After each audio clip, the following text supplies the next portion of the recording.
Hello and good morning. And this morning I'm going to treat you to the cast inlet manifold.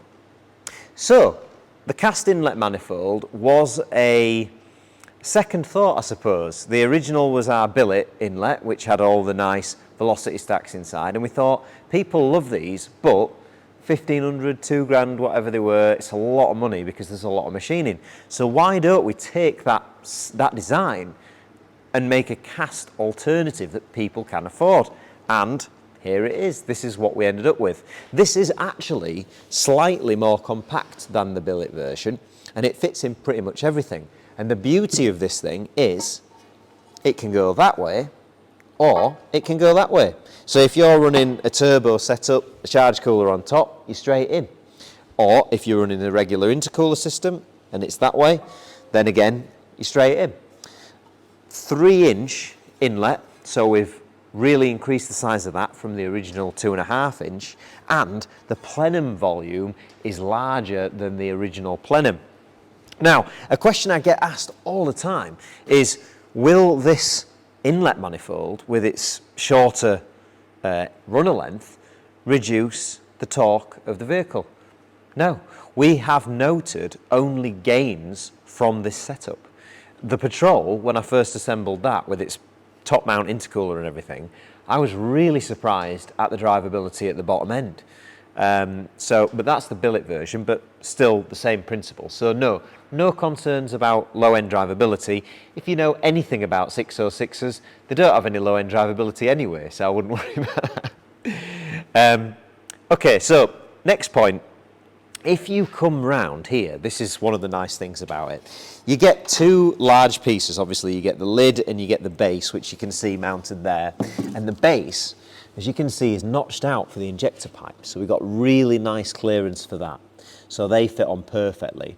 This setup uses the regular inlet manifold gasket, the tin pressed version that Mercedes sell, and the bolts that hold this base plate onto the actual cylinder head are stainless steel M7, and they're custom made. Now I'm going to take one out so you can see it. These have already been torqued up, but how nice are they?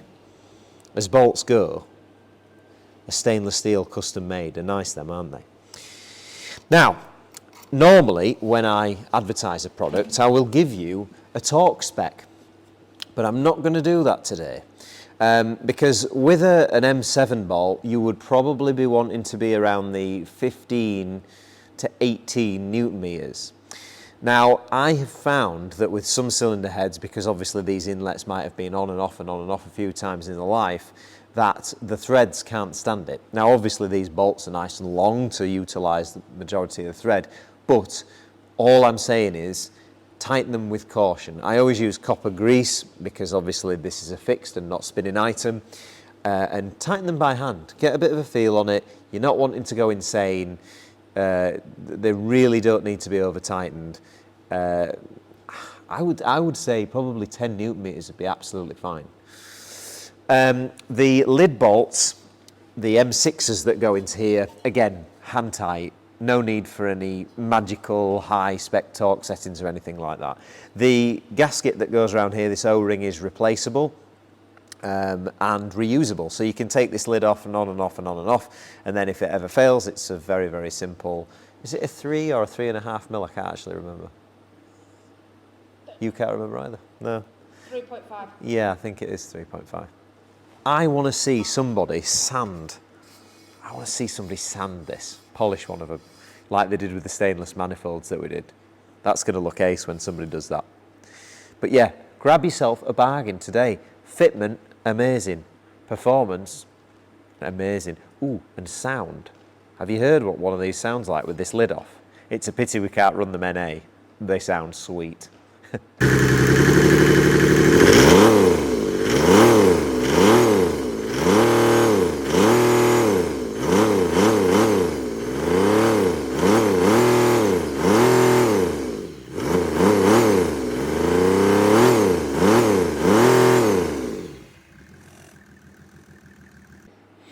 On the lid, we've got two fittings here. and these are your air takeoffs, and you can use them for whatever you desire. Obviously one of them is going to be going onto the Alder on the injector pump, the other one could be controlling a wastegate or a turbo, or even a boost gauge, whatever you want, but we've put them in there to make life easy for you. The fixings that come with these, I've touched upon these being a nice stainless steel bolt, but they are super easy to install. They're a one bolt length for all. What I like to do is, obviously when I've torqued them, just put a little paint mark on every single one of them so that you know if there's any movement or anything. And then the bolts that hold these are just a simple M6, and they all come in the kit. There is absolutely no working out of where fixings need to go. It's obvious. The M7's going there, the M6 is going there. You can put one of these on in about a minute. Marky, marky, marky, marky stainless bolties. They're all the same lengthy, they won't take very long to fit. You get what you pay for. If you buy our manifold, it's great.